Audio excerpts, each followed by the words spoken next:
जैसे मैंने बताया था जब केंद्रीय बैंक के कार्य पढ़ाए थे कि बैंकों का सभी देशों में केंद्रीय बैंकों का सबसे महत्वपूर्ण कार्य साख नियंत्रण होता है, क्रेडिट कंट्रोल का मेथड।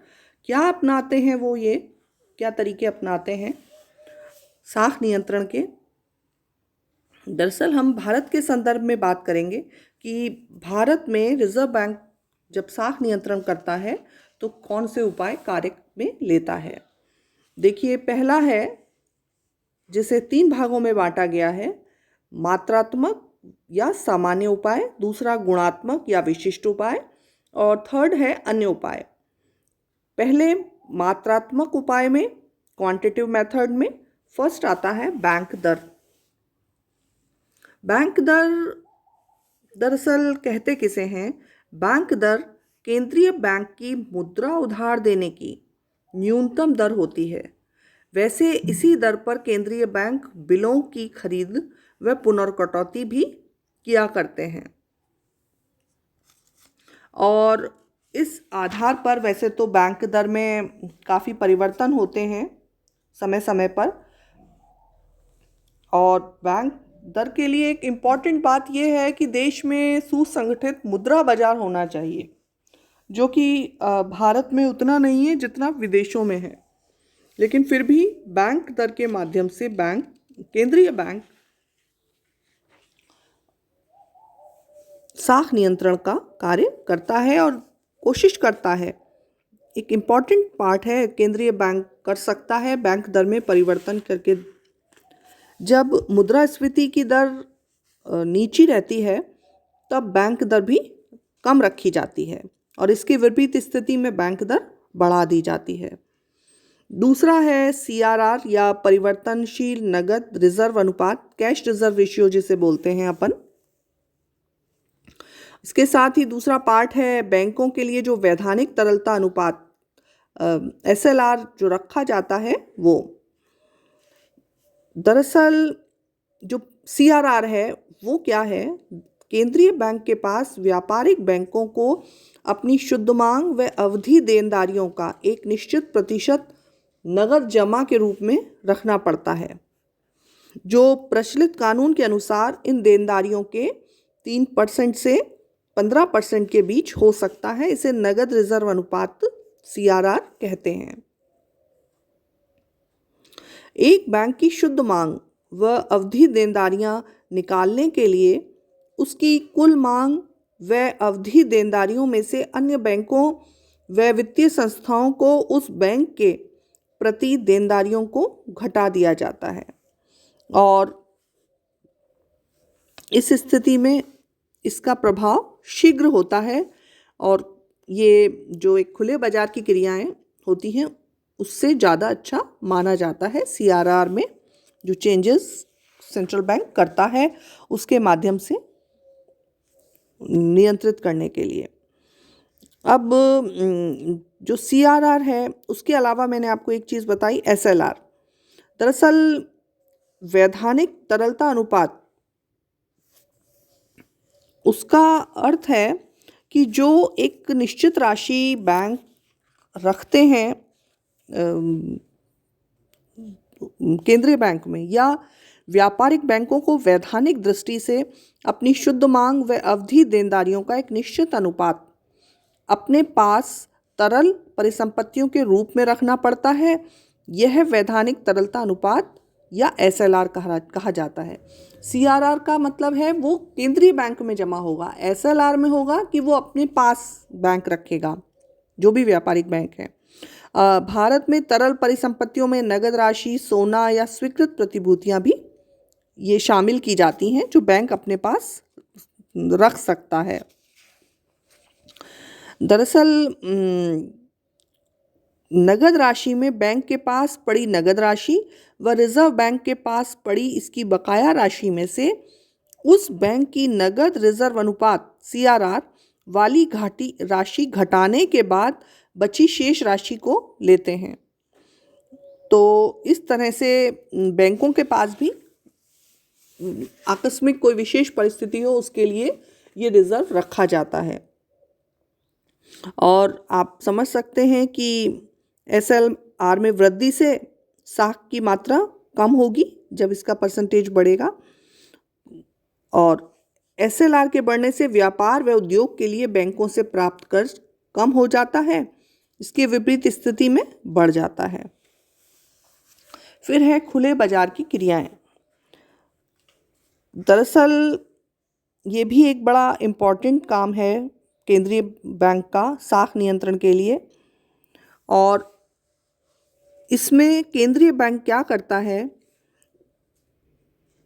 यदि केंद्रीय बैंक व्यापारिक बैंकों के नगद रिजर्व बढ़ाना चाहे तो यह खुले बाजार में सरकारी प्रतिभूतियों को खरीदने लगता है।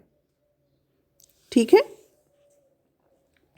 और ये जो खुले बाजार की क्रियाएं हैं उसमें सरकारी प्रतिभूतियों का जो बिक्री का प्रभाव है वो बहुत पड़ता है, और उसके उधार देने के कार्यक्रम में या इस व्यवस्था को बनाए रखने में केंद्रीय बैंक काफ़ी हस्तक्षेप करता है बैंकों के माध्यम से।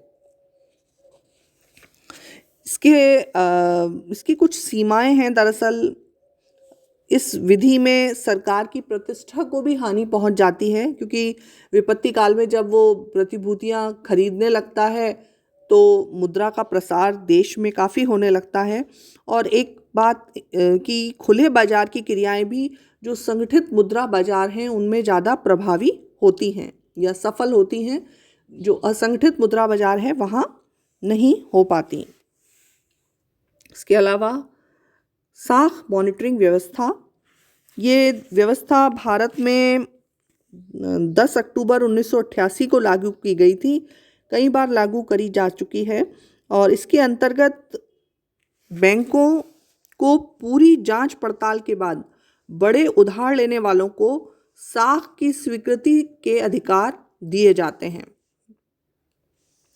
क्योंकि उधार देने के बाद जो देश में मुद्रा का प्रसार बहुत ज़्यादा हो जाता है, और इसलिए अब तो बैंकों को साख की मॉनिटरिंग के अधिकार ज़्यादा दिए गए हैं, जिससे इस व्यवस्था में साख मुद्रा का निर्माण ना हो।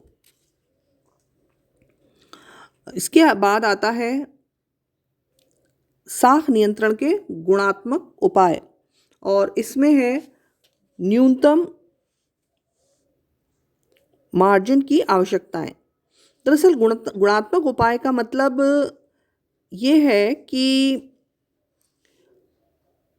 साख नियंत्रण के जब सामान्य उपाय साख की लागत व साख की कुल मात्रा को प्रभावित करते हैं, जबकि विशिष्ट नियंत्रण उपाय जो होते हैं वो उपलब्ध साख की पूर्ति के वितरण को या साख के उपयोग को प्रभावित करते हैं। ये जो उपाय हैं गुणात्मक, अब जब साख दे ही दी है तो उसको नियंत्रित करने के क्या हो सकते हैं नियम, वो गुणात्मक उपाय होते हैं। तो न्यूनतम मार्जिन आवश्यकताएं, इसमें जब ज़रूरत की जो न्यूनतम आवश्यकताएं हैं उनको उस वस्तु के लिए साख की मात्रा कम हो जाती है, और अगर सट्टेबाजी या संग्रह के लिए होने लगती है तो सरकार हस्तक्षेप करती है और जो ज़रूरी चीज़ें हैं उनके लिए वो व्यवस्था करती है। फिर है उधार की न्यूनतम दरें। केंद्रीय बैंक व्यापारिक बैंकों की उधार देने की न्यूनतम दरों को बढ़ाकर भी साख नियंत्रण का प्रयास कर सकता है। इसमें जब अपन लोन लेते हैं तो उसकी जो न्यूनतम दरें हैं वो बढ़ भी सकती हैं, और इसमें वस्तुओं पर जो उधार की न्यूनतम दरों को बढ़ाने से उधार की राशि कम हो जाती है, और वस्तुओं की जो संबंधित वस्तु है उसकी कीमतें भी नियंत्रित हो जाती हैं। इसके अलावा उधार की अधिकतम सीमाएं, सरकार ये भी नियंत्रित करती है कि उधार की सीमा निर्धारित कर ले, क्योंकि केंद्रीय बैंक ही नियंत्रित करता है, और उससे जब अपन सीमा निर्धारित कर देंगे कि इससे ज़्यादा उधार नहीं दिया जाएगा, इतनी मुद्रा से ज़्यादा, तो साख नियंत्रण भी हो जाएगा और मुद्रास्फीति का भय कम हो जाएगा। इसके अलावा अन्य उपाय में है नैतिक दबाव। दरअसल समझाती है केंद्रीय बैंक, नैतिक दबाव डालती है, पत्र लिखती है कि साख को नियंत्रित करें, देश की वस्तु स्थिति बताती है अर्थव्यवस्था की। तो उस स्थिति में से ये कहते हैं नैतिक दबाव। फिर है प्रचार। सरकार प्रचार करती है विभिन्न माध्यम से, विज्ञापनों के माध्यम से कि साख की मात्रा कम करनी है, बैंक उधार ना दें। और लास्ट है प्रत्यक्ष कार्रवाई। जब बैंक नहीं मानते तो एक सीमा तक केंद्रीय बैंक नियंत्रित कर सकती है, व्यापारिक बैंकों को रोक सकती है, प्रतिबंध लगा सकती है। लेकिन फिर भी इन सबको लागू करने में जब कठिनाई आती है तो प्रत्यक्ष कार्रवाई की जाती है। हालांकि ये स्थिति व्यावहारिक रूप में बहुत कम मात्रा में देखने में मिली है। ऐसा कभी हुआ नहीं है कि व्यापारिक बैंकों पर केंद्रीय बैंक ने एक्शन लिया हो और प्रत्यक्ष कार्रवाई की हो साख मुद्रा के मामले में।